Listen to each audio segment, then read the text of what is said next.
అన్నా కానీ మా శ్రీధర్ అన్న అంటే నాకు వ్యక్తిగతంగా అభిమానం అధ్యక్ష కాకపోతే వారు చాలా ఆవేశంగా చెప్పారు అధ్యక్ష మేము 1,00,00,000 మందిని కోటీశ్వరులు చేసి తీరుతాం చేయండి మేము అబ్జెక్ట్ చేస్తున్నామా కాకపోతే ప్రశ్నలు అడుగుతున్నాం వారి తరపున 1,00,00,000 మంది కోటీశ్వరులు అవుతే $100 ట్రిలియన్ అవుతుంది కదా అన్న తప్ప శ్రీధర్ అన్నది మీరు 4 కాదు తప్పేసిండ్రేమో గవర్నర్ ప్రసంగంలో $4 ట్రిలియన్ తప్పు చెప్పించిండ్రేమో 100 ట్రిలియన్లు అని చెప్పించేది ఉండే గవర్నర్ ప్రసంగంలో ఎట్లయితే ఐటీ నెంబర్స్ తప్పైనాయో ఇది కూడా తప్పైందేమో చూసుకోండి అని చెప్పిన అది కూడా తప్పైనా గంత ఆవేశం ఎందుకు అధ్యక్ష 1,00,00,000 మందిని కోటీశ్వరులు చేసుడు దేవుడు ఎరుగు అధ్యక్ష ఈ బడ్జెట్లో ఎల్లుండి బట్టిగారు పెట్టే దానిలో నెలకు 2,500 రూపాయలు ఇచ్చే మహాలక్ష్మి పథకం పెట్టండి అధ్యక్ష కోటీశ్వరులు తర్వాత చేయండి నెలకు 2,500 ఇవ్వ నా కథ కాదు అధ్యక్ష 100 రోజుల్లో చేస్తామన్నారు అధ్యక్ష 100 రోజుల్లో నెలకు 2,500 రూపాయలు ఇస్తామన్నారు మరి దగ్గర 800 రోజులు అయిపోయింది ఇప్పుడన్నా నిలబెట్టుకోండి అని రాష్ట్రంలోని మహిళల తరపున అడుగుతా ఉన్నాను అధ్యక్ష మొదటి గవర్నర్ గారి ప్రసంగంలో తమిళిసై గారి ప్రసంగంలో ఆరోజు చెప్పించారు అధ్యక్ష ఏమని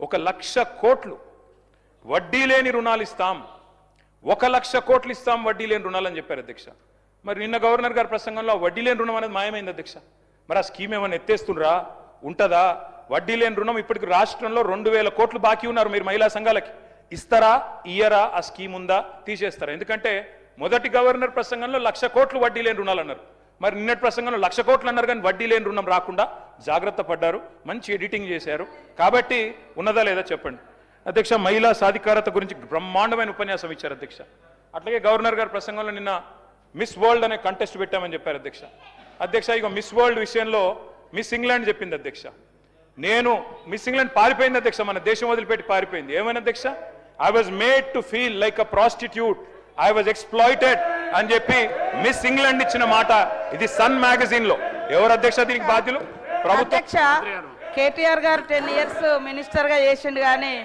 ఆ మాటలు ప్రతిసారి సత్యదూరమైనటువంటి మాటలు పెట్టి అబద్ధాలను ఊరంతా ప్రచారం చేసుకోవాలనేదే వాళ్ళ కాన్సెప్ట్ ఇవాళ మేము మహిళలకు ఒక లక్ష్యంతో పనిచేస్తున్నాం 1,00,00,000 మంది మహిళల్ని కోటీశ్వరులను చేయాలనుకున్నాం అరే ఇప్పటి వరకు టౌన్లో రూరల్లో 57,000 కోట్ల రూపాయలు వాళ్లకు బ్యాంకుల ద్వారా స్త్రీనిధి ద్వారా ఇవ్వడం జరిగింది మీ లెక్క మేము రెండోసారి అధికారానికి వచ్చినాక ₹1 కూడా మీరు మహిళలై వడ్డీ లేని రుణాలు ఇవ్వలేదు పైగా 3,000 కోట్ల రూపాయలు వాళ్ళ మీద భారం పెట్టిపోయినరు మేము ఈ 6 నెలలకు ఒకసారి 3 నెలలకు ఒకసారి వాళ్ళ ఇచ్చిన ఇప్పటి వరకు దాదాపుగా 1,121 కోటి రూపాయలు 1,121 కోట్ల రూపాయలు వాళ్ళ వడ్డీ డబ్బులను అంటే వాళ్ళ వడ్డీని పే చేయడం జరిగింది మేము ఎగ్గొట్టలే అధ్యక్ష చేస్తా ఉన్నాం ఎందుకు ఇంత లేడీస్ అంటే మీకు అంత వ్యతిరేకం అరే ఒక లక్ష్యం పెట్టుకున్నాము ఆ లక్ష్యాన్ని ఆ సంకల్పాన్ని రీచ్ కావాలనుకుంటున్నాము మేము ఇవాళ మీరు మూతేసినటువంటి శిల్పారామం దగ్గర 106 షాప్స్ మహిళలకు వివిధ గ్రామాల నుంచి ఉత్పత్తి చేసినటువంటి వాళ్ళకు మార్కెట్ సౌకర్యం కల్పించినాం మీరు ఫ్రీ బస్సు పెడితే కూడా దాని మీద అనేక రకాల సెటైర్లు తప్పుడు ప్రచారాలు తప్పుడు వీడియోలను చిత్రీకరించడం ఇవన్నీ కూడా అది మీ వంతు ఇది తప్పు ఇది సరైనది కాదు తరతరాల అణిచివేత నుంచి ఆత్మగౌరవంతో అస్తిత్వంతో ఆత్మవిశ్వాసంతో ముందుకొస్తున్నటువంటి ఆడవాళ్ళ వెంట సపోర్టుగా ఉండండి సహకరించండి అది నిర్ణయాధికారంలో కావచ్చు కుటుంబ అధికారంలో కావచ్చు రాజకీయ అధికారంలో కావచ్చు నేను చెప్తాను అధ్యక్ష ఒక ఉదాహరణ మొన్న మా దగ్గర మేడారం అయింది మేము వాళ్ళకు 6 కోట్ల రూపాయలతోటి 565 మందికి షాప్స్ పెట్టించినాం మొత్తం వాళ్ళు with in few days just 10 days నుంచి 15 డేస్లో 3,33 లక్షల రూపాయలు అదనంగా వాళ్ళు సంపాదించుకోవడం జరిగింది టోటల్ వాళ్ళ ఇన్కమ్ ఎంత అంటే మేము 6 కోట్లు పెడితే 9,33 లక్షల రూపాయలు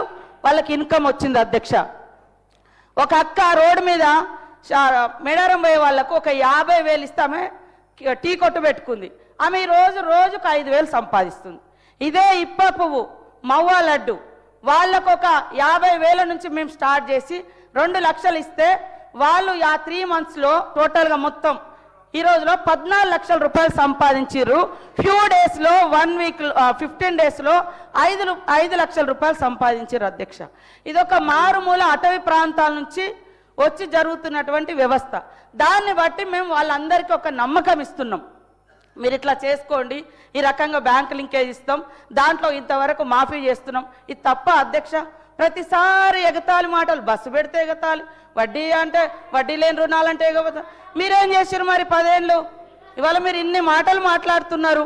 అలా కేటీఆర్ గారు మీరు మాట్లాడినవన్నీ ఒక్కసారి మిమ్మల్ని మీరు ఆత్మ పరిశీలన చేసుకోండి. మీరు 10 ఏళ్లలో ఎన్ని ఇళ్ళు ఇచ్చారు? ధనిక రాష్ట్రం అని గొప్ప చెప్పారు కదా, మరి ఎందుకు పేదోళ్ళకి ఇల్లులు ఇవ్వలేదు? మరి ఎందుకు అందరికి ఉద్యోగాలు ఇవ్వలేదు?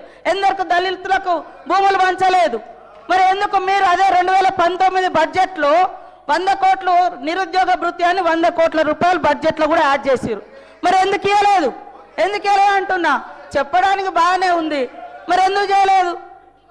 ఇవాళ మీరు చేయలేదు.